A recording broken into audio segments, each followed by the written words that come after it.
afternoon and welcome to Live at 4 on this Tuesday afternoon. Another great day to get out and get some yard work done if it's not done, or the farmers have field work to do. That's right. And coming up later this hour, we're going to be taking your calls and questions for Farm Director Pam Yonke. Good to see Pam. We haven't seen her in a while.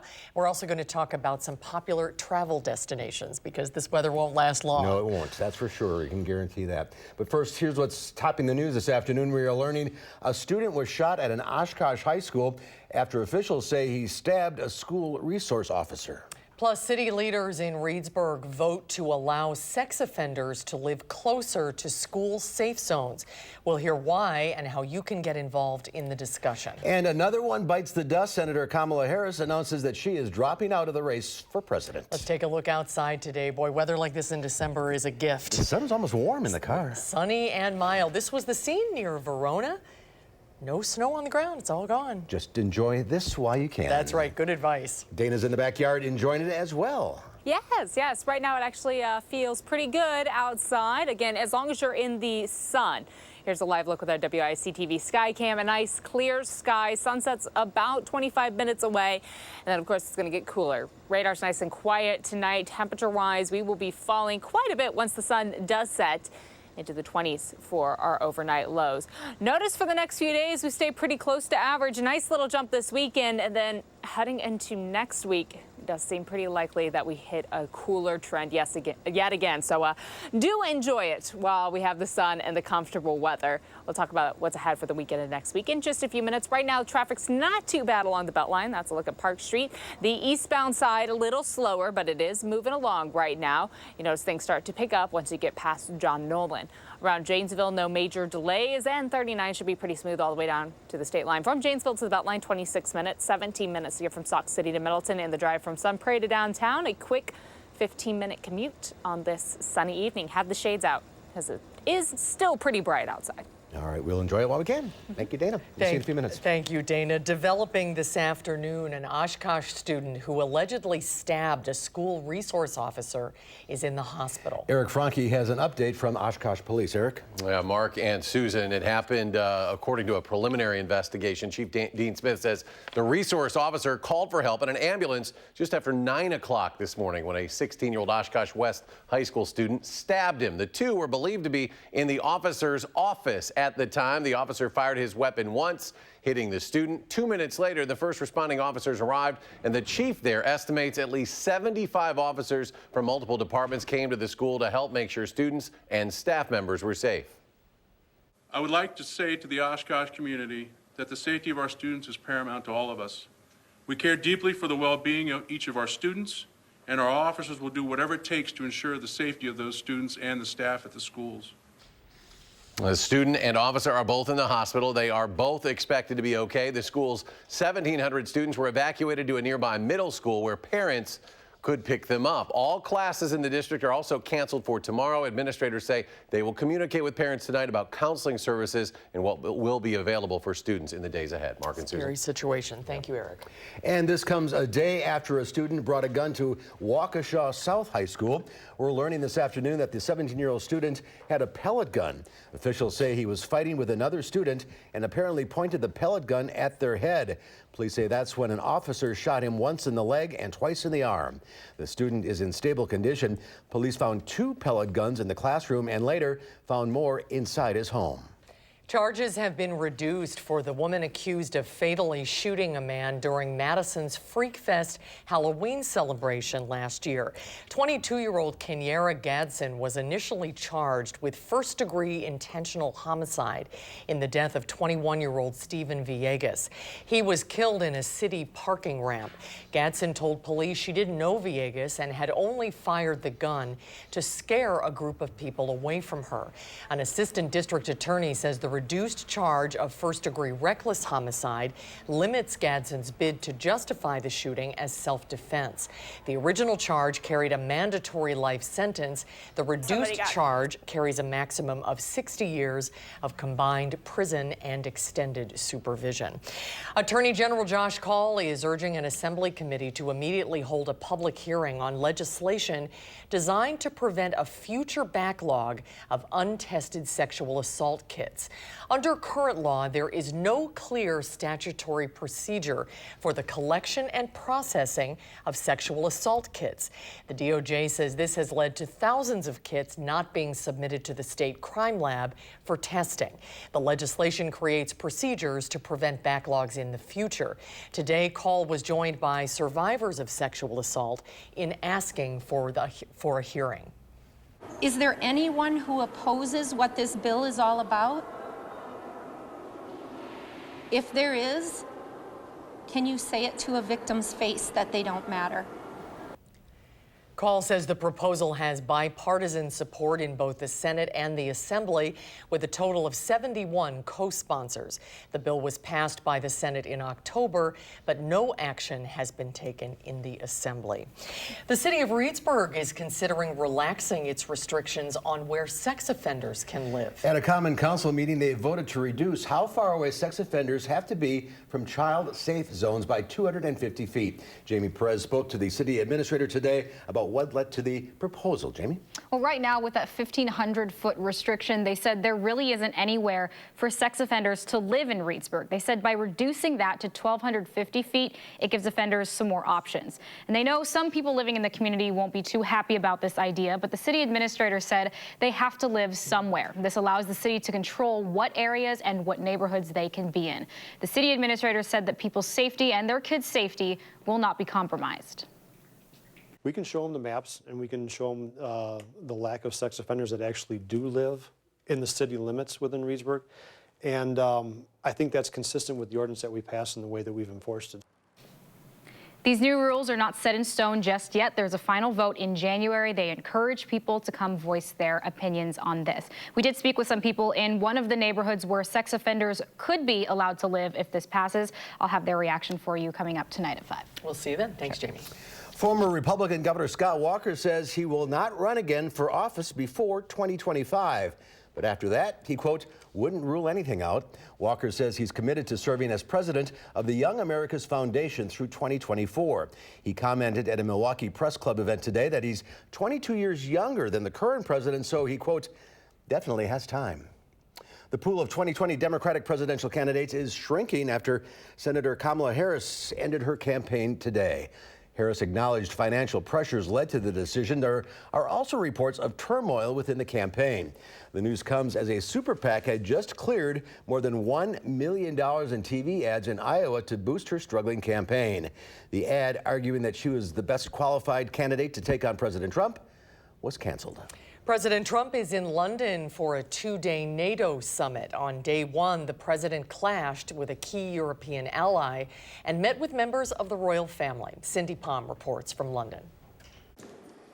President Trump attended a NATO reception hosted by Queen Elizabeth at Buckingham Palace hours after blasting French President Emmanuel Macron for saying the 70-year-old alliance was brain dead without U.S. leadership. You just can't go around making statements like that about NATO. It's very disrespectful. The two leaders later met to discuss possible U.S. tariffs on French goods and had a tense back and forth over how to handle foreign fighters captured in Syria. Would you like some nice ISIS fighters? Let's be serious. There are a large number of fighters you have on the ground. During a meeting with Canadian Prime Minister Justin Trudeau, President Trump once again criticized the entire alliance for not contributing enough in defense spending. It's not right to be taken advantage of on NATO, and also then to be taken advantage of on trade. Security was tight here at Buckingham Palace as President Trump and other NATO members dined with the Queen. Protesters tried to get as close as they could, hoping to disrupt the event. Many of those in the crowd had marched from Trafalgar Square to the palace to make their voices heard. What's your message for Trump? Get out of England. Get out of England. We don't want you here. Amid the demonstrations, the president and First Lady Melania Trump had tea with Prince Charles and Camilla. Any reaction to the impeachment report? He's expected to meet with German Chancellor Angela Merkel on Wednesday. Cindy Palm, CBS News, London. President Trump also suggested a trade deal with China could wait until after the 2020 election and said the U.S. supports anti-government protesters in Iran. The House Intelligence Committee has released a 300-page report outlining evidence against President Trump. It's the result of 17 witness interviews, including the 12 conducted during 2 weeks of public hearings. The report concludes evidence of the president's obstruction of justice is, quote, overwhelming. It criticizes Trump for endangering national security to benefit his own reelection, but it stops short of recommending impeachment, saying Congress will have to make that decision. A New York federal appeals court rules that the House of Representatives can subpoena banks for President Trump's financial records.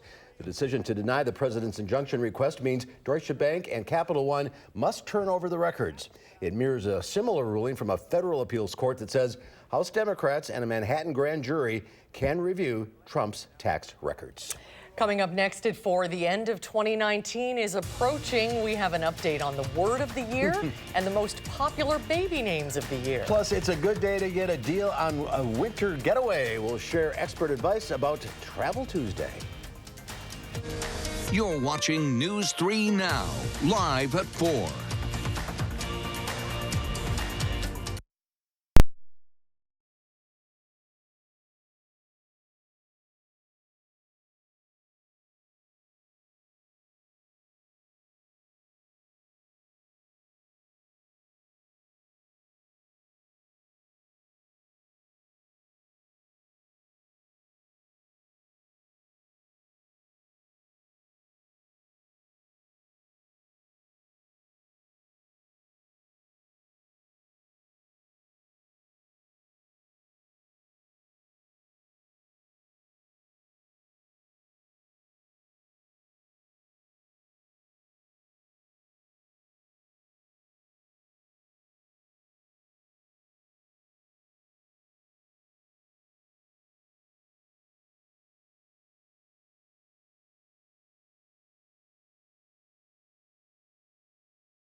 Well, President Trump is talking about more tariffs, this time on French cheese, beauty products, handbags, and other products. This is in response to a new French digital service tax that impacts large U.S. companies like Facebook and Google. France's finance minister said the European Union would, quote, be ready to retaliate strongly. The president also suggested that he was in no hurry to clinch a trade deal with China, so all that news sent stocks lower. The The Dow Industrials fell 280 points, closing at 27,502. The Nasdaq was off 47 points, and the S&P 500 gave up 20. Cyber Monday 2019 is now the single biggest shopping day in Amazon's history. Some of the most popular items were the Echo Dot and the Fire TV stick with Alexa voice remote. And toys, as they always are, were another big hit, including Darth Vader's Castle Lego set and Monopoly, the Disney Frozen 2 edition. According to Adobe, shoppers spent a record $9.2 billion yesterday on Cyber Monday. We'll have more on Giving Tuesday coming up in just a little while. Dictionary.com has also announced its word of the year. The winner is existential. It's an adjective that can be defined in two ways. One is of or related to existence. The other is concerned with the nature of human existence as determined by the individual's freely made choices. Existential became part of the English language in the late 1600s. Why it's the word of the year now? We've heard it a lot this year. Yeah, we have. Yeah, in a lot of different contexts. And the most popular baby names of 2019 were announced. The website babynames.com tallied the favorites of its millions of users. Topping the list for girls, Charlotte, perhaps an ode to the daughter of Prince William and Kate Middleton. We have a Charlotte here. We're a little preferential to that name. Amelia, Violet, Aria, oh, that's beautiful, and Aurora rounded out the top 5. For boys, Liam took the #1 spot. Oliver, Theodore, Declan, and Henry round out the top 5 names for the little fellas. No Susan or Mark. No. Those old-fashioned names. Yeah, that's right. Those are coming back, though. Like Henry. That's right. Today is Giving Tuesday, but if you want to treat yourself or your family, it's also Travel Tuesday. If you're dreaming of traveling to a winter getaway, our guest has some advice. Christopher Parr is the founder and CEO of the Madison-based luxury lifestyle blog, Pursuitus.com, and he's also a contributing expert for USA Today. Welcome. Thanks for being with us Nice today. to see you. Great to be here. Let's start with a getaway for the families. Families. So this is the perfect time to head to Disney World or Disneyland. Prices are very affordable, and you can especially you can connect with the directing flights out of Madison, ranging from a $200 per person round trip. Oh, wow. So specifically, the biggest thing about going to Disneyland or Disney World is the new Star Wars Galaxy Edge attraction that has opened up. It's fantastic, very immersive land. You can build your own droids, see Darth Vader and Chewbacca. The other thing that's really exciting is that this week, their new ride, The Rise of the Resistance, is opening up this week in Disney World and next month at Disneyland. And you can stay right on the property. Right on the property. It's a great experience.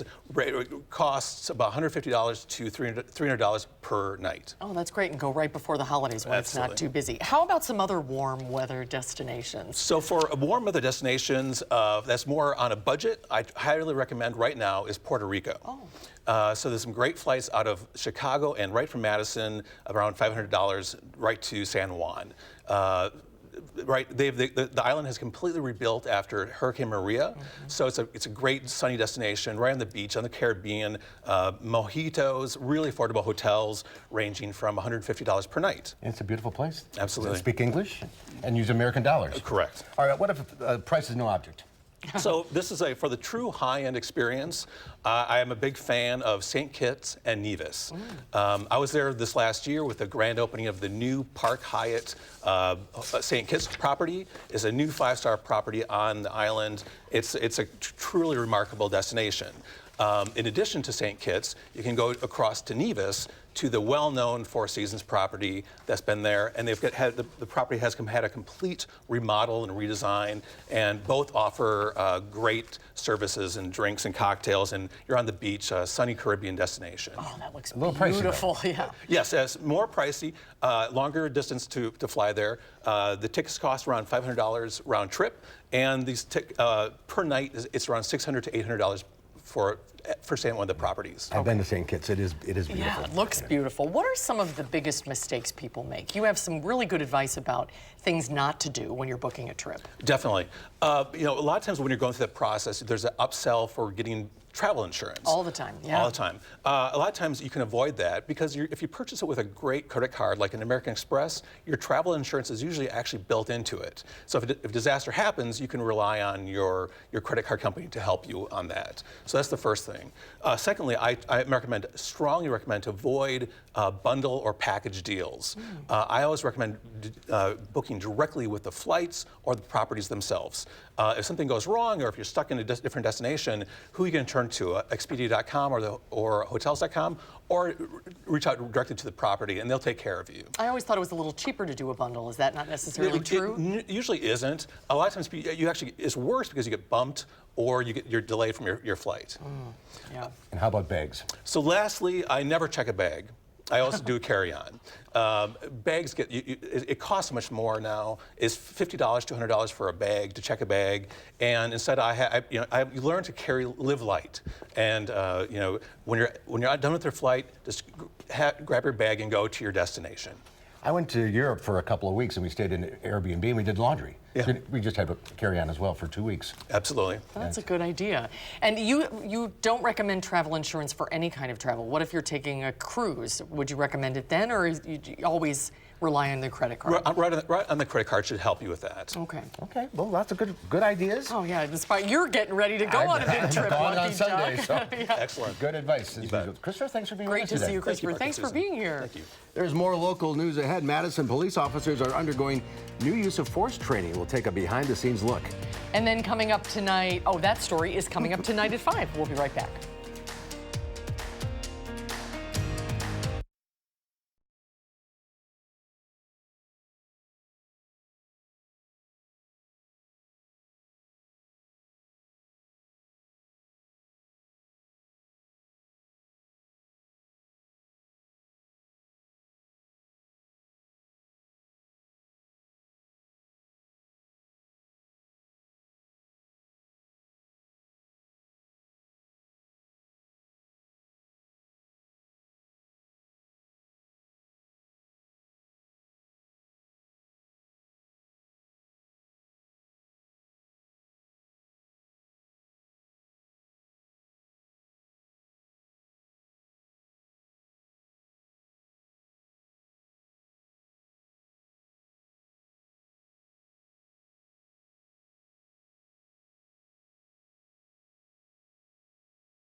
Take a look at this. It's the Clash of the Titans, Godzilla versus Mother Nature.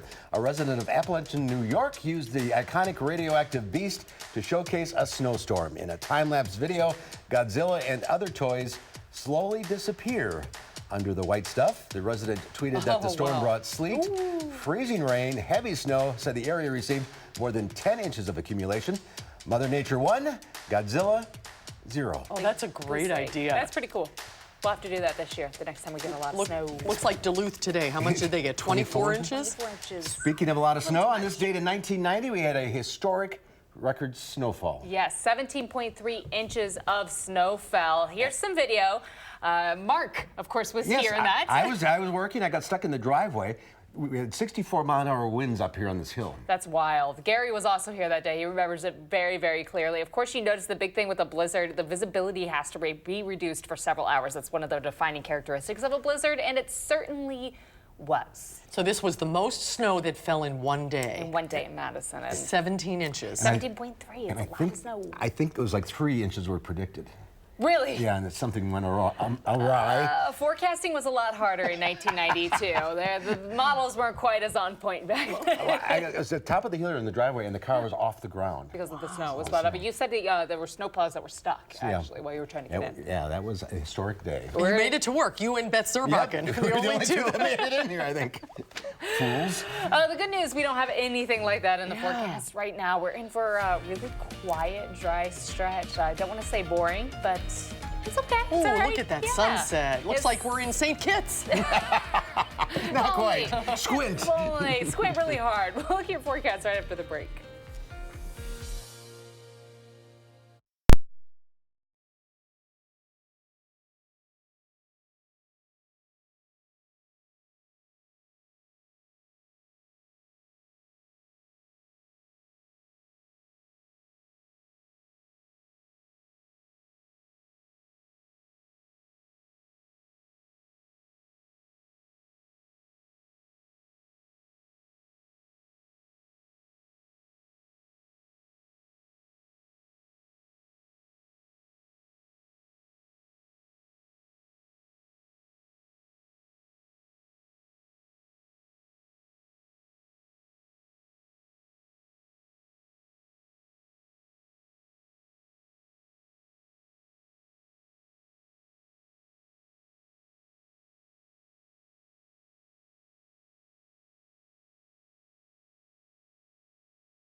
Today it's been nice and sunny and pleasant outside, so if you were trying to get the lights up for this afternoon, definitely do it. Things look good. Tomorrow also looks okay. In fact, the rest of the week looks pretty good. I know with the daylight hours getting a little bit shorter outside, we don't have a lot of time to get the lights up, but we still have a nice evening glow if you're trying to do just a few projects over the next few hours.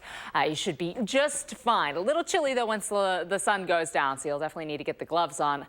I definitely put the lights up earlier this morning. If you head over to Facebook, I got to climb around in a tree. It was a lot of fun.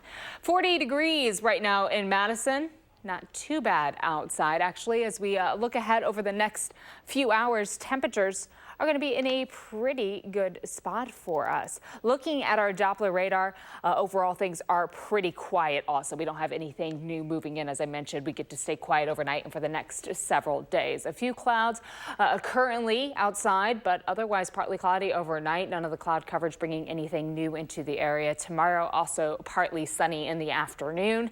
A little cool outside, but pretty comfortable for this time of year. Breeze coming from the west. Heading into Thursday, a little more cloud coverage building in. We stay dry during the day on Thursday, but at night it does seem like we might have some light flurries building in. Looking at our 8 to 14 day outlook, most of the country likely going to be a little above average with that precipitation accumulation, meaning usually we see a little drier trend. It does seem likely that we might have a few more systems slide through that'll bring a little bit of light snow and light rain. Temperature wise, some model runs in that 8 to 14 day outlook really brings some colder air in for the Midwest, so it's starting to seem a little more likely that we're going to have temperatures below average. So earlier we did mention that you should enjoy the sunshine, you should enjoy the weather today. Do know that as we head into next week, it is increasingly likely that our temps are going to fall off just a little bit, or at least stay below average, so that hovers closer to about 30 or even in the upper 20s. So once we see our temperatures fall below freezing, gets a little cold. Overnight lows tonight with that partly cloudy sky, about 27. Heading into tomorrow, temperatures will again head towards 40 degrees. We had temps in the low 40s just a little bit ago. We're at 40 right now. 38 for your high for Wednesday. Partly sunny, a little breezy outside though. The wind, not really a good thing. Anywhere from 10 to 20 miles per hour, that west-northwest flow for tomorrow afternoon. Looking ahead to the next 7 days, again, we get to have sunshine for the rest of the work week. Partly sunny skies. For Thursday night, heading into Friday morning, there will be a few flurries developing at night. Just a slight chance right now with a quick moving system that passes through. Doesn't bring us a lot of moisture, but it does bring a cool down for Friday. Friday, those temperatures will drop a little bit into the upper 20s for our afternoon highs. Saturday and Sunday, though, we climb right back on up. Saturday, partly sunny skies expected. We're looking at those temperatures to be close to 38. It'll be a little breezy outside. Our next system pushes in on Sunday. Since temperatures on Sunday will be in the mid to upper 40s for our afternoon highs, a little warm up for the second half of the weekend. We're just talking about rain, but it is going to cool down overnight heading into Monday morning, so those rain chances will transition over to light snow. Now that light snowfall isn't going to bring a lot of accumulation, but again, looking ahead to next week, it is going to be much colder outside. Again, we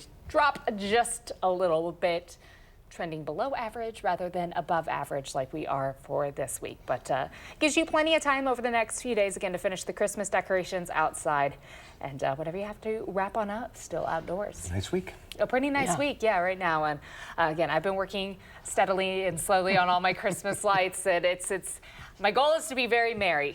So. I know, I love it. I'm the same way. Yes. The more, the better. Yes. Yep. And you're still not. I'm gone for the next 2 weeks. I know. Yeah, lucky. Yeah. Thank you, Dana. Thank you. Well, there is still time to donate to your favorite charity on this Giving Tuesday. The global generosity movement started 7 years ago, but last year charities reported a dip in donations, and this year is on track to be down again. Lisa Mateo takes a look at why and what you can do to make your donation more meaningful. And do 112. Andrea Combs and her kids are making selections at what looks like a vending machine. But this one is not stocked with snacks. Inside, there are dozens of items to donate locally and globally, like a water purifier, chickens, or polio vaccines. I let the kids choose, and Polly, what did you choose?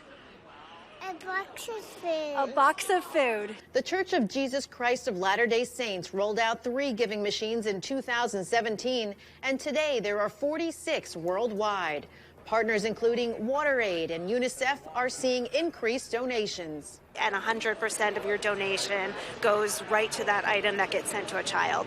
This unique approach to giving may be drumming up new interest just when charities need it most. According to philanthropy.com, more charities reported a decrease in donations in 2018, and they're seeing that trend continue into this year.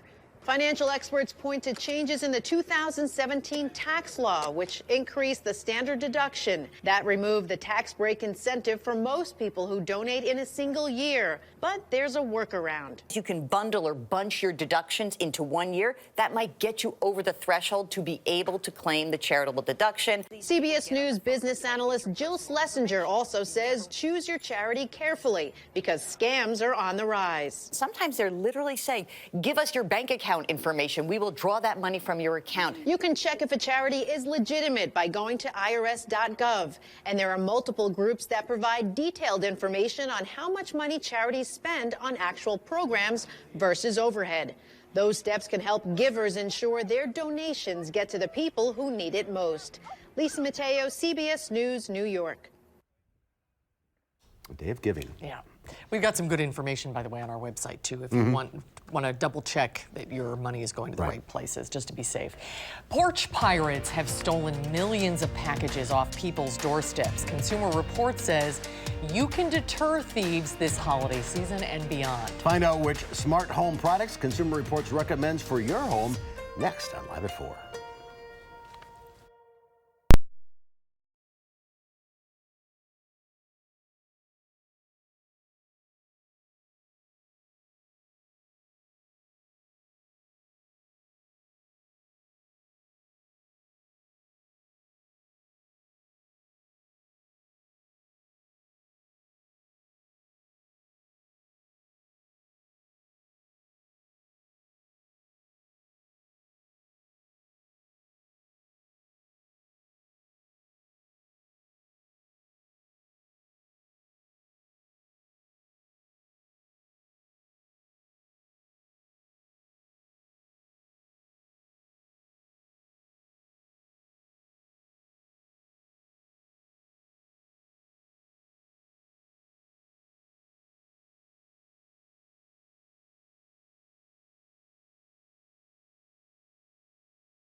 Pretty shot, isn't it? A live look at downtown Madison from the Edgewater Skycam. Sunshine as the sun sets. A little milder, too. Nice. Very nice. Well, you might be forgetting someone, or should we say something important on your holiday gift list this year.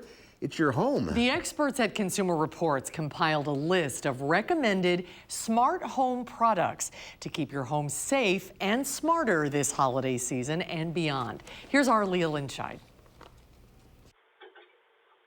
A fairly new and unpleasant holiday tradition, so-called porch pirates stealing millions of packages from doorsteps. Consumer Reports says video doorbells and other smart home products can offer some peace of mind. Of course, you'll want a doorbell with excellent video quality, but that's not all.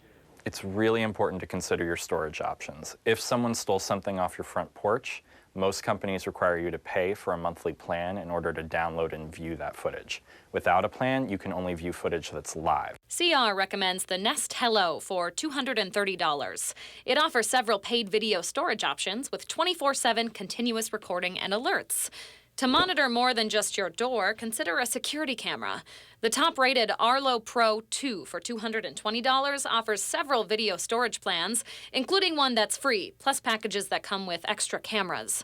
Always forgetting your keys? How about a smart door lock?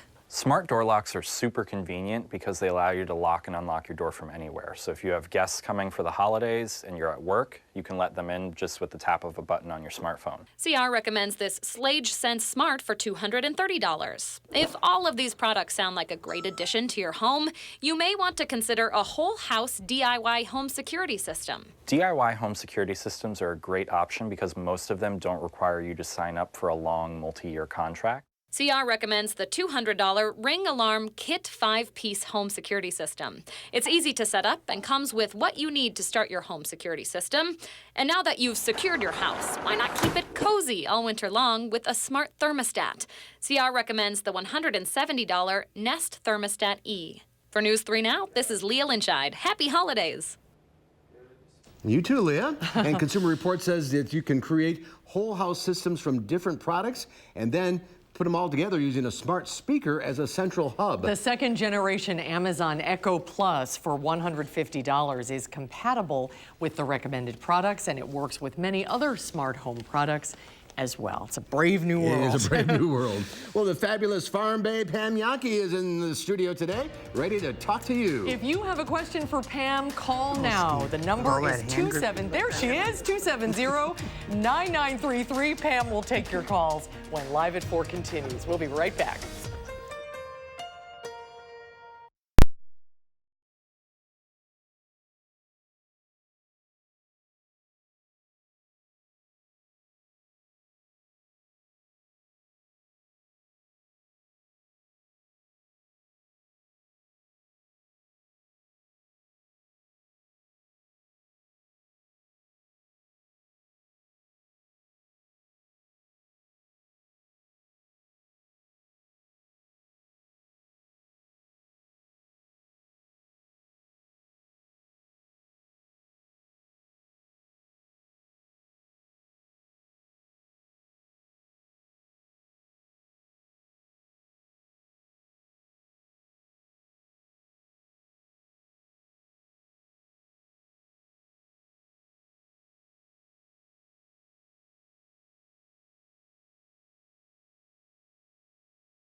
Believe it or not, right now things are going a little slow on the Beltline, both east and westbound. We have delays. Even the westbound side is actually a little more congested than usual, but things at least are moving along. The eastbound side, we're down in the teens for our speeds. Westbound starting to pick up once you get a little further past Fish Hatchery Road. Around Middleton, downtown there for 14, a little slow. 12 slows down the closer you head up towards Springfield, and then Wanakee. Right now we do have some slowdown spots downtown, but otherwise the major highways don't look too delayed currently. Janesville also looks okay for right now. 25 minutes to get from Janesville to the Beltline, Sauk City to Middleton, and Sun Prairie to downtown at 17 minutes. That's a quick look at traffic. All right, Dana, thank you. Don't blink or you'll miss it. This Florida boy is about to get knocked off his surfboard by a shark. The boy's father posted the video on Twitter. The pair were surfing off New Smyrna Beach. That's a coastal community in South Florida when it happened.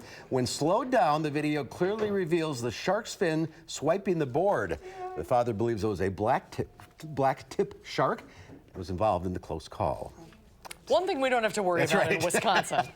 We're taking your calls and questions today for Farm Director Pam Yankee. Hi, Pam. Hi, guys. 270-9933 is the number to call. Boy, it has been a challenging year for farmers. Oh, just never stops, doesn't stop. And you know, I was telling Mark and Susan that if you travel farther north, you can imagine how depressing that is. I was up at the home farm this weekend, 8 to 10 inches of snow before we left on Sunday, and then you drive out of it. So some farms still have a lot of crops standing in the field. As of Sunday, 66% of our corn crop had been harvested, 86% of our soybeans. So we're more than 3 weeks behind on those numbers. And the other part that really is distressing is the corn. The average moisture on that corn is 23%.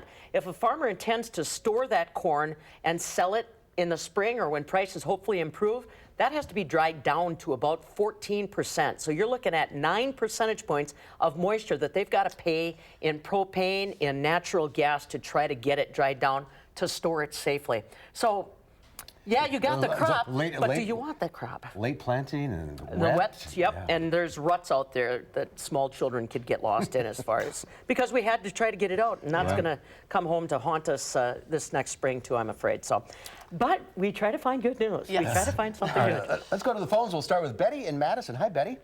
Hi there. On a much more positive note here, thank you. The milk that's being given to food pantries now that has a shelf life of a year. How does one get involved in that, or who's doing that now, or what? I think that's a wonderful thing. Sure. For food pantries.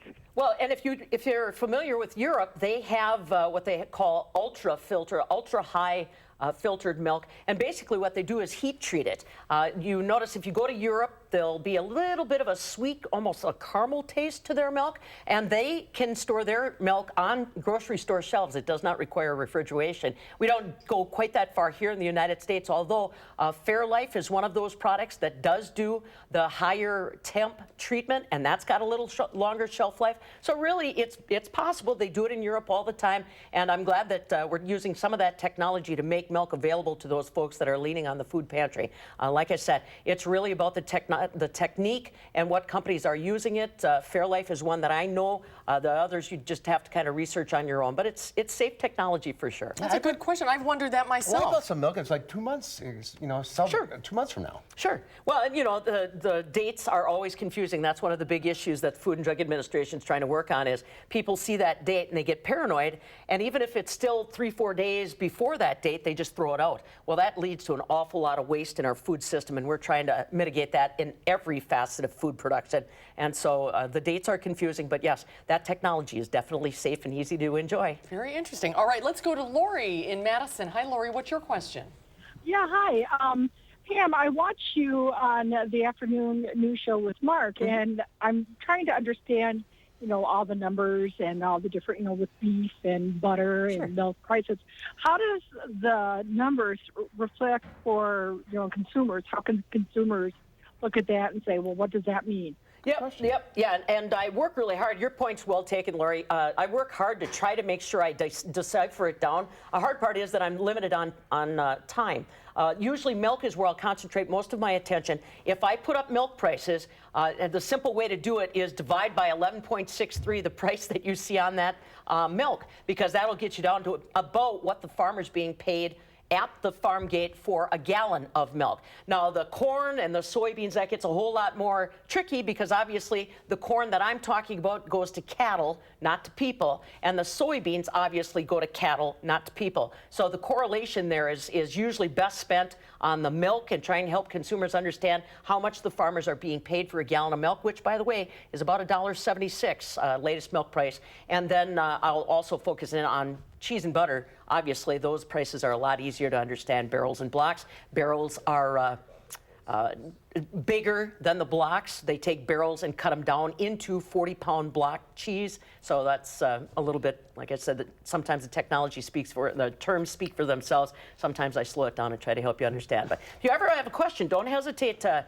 send me an email or holler over at me at the Radio Ranch. I'm always looking for new ways to try to keep consumers connected with what our farmers are getting. Oh, yeah. All right, let's go to Bob in Linden. Hi, Bob. Hello. Hi, which question? I was wondering if the soybeans are any good. Yeah. Because I don't see anybody picking any. Yeah. They're just picking corn. Yeah. You're good question, Bob.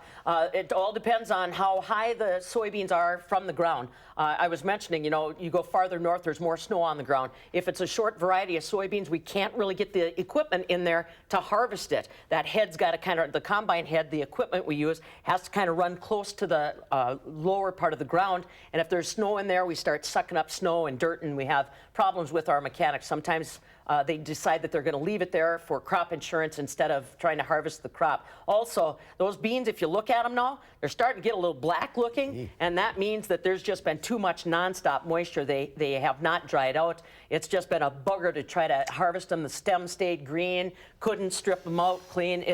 That's why they go to corn. At least we got a better chance of getting the corn than we do the soybeans this late. Thanks for that. Thanks for the call. Yeah. All right, if you're on the line, stay there. Pam will talk to you off here. Good to see you again. Yeah, thanks, guys. Good to see you. We'll have a final check of your weather coming up.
Pretty sunset. Really pretty sunset right now. Just a few clouds, so we got some really nice color sunset officially about 20 minutes ago. Here's a live look with our WISC-TV sky cam. It's going to get dark here soon. Nothing coming through on our Doppler radar tonight. Temperature-wise, we drop in the next few hours down into the 20s, and our overnight lows will be in the mid-20s. Looking ahead through the next 10 days, notice tomorrow and Thursday will be above average. We'll cool down a bit on Friday. The weekend's not too bad, but next week. We have some cooler air that is just going to be driving in, much cooler outside actually heading into next week. We'll be well below normal, so enjoy the weather while you can. Enjoy the sunshine and these nice temperatures. Today, of course, we're in the 40s for afternoon highs. Tomorrow, upper 30s. Not a bad spot. Yeah, look at Sunday. Yeah, we'll be back in the mid 40s for Sunday also. All right. Thank you, Dana. We'll Thanks, be Dana. right back.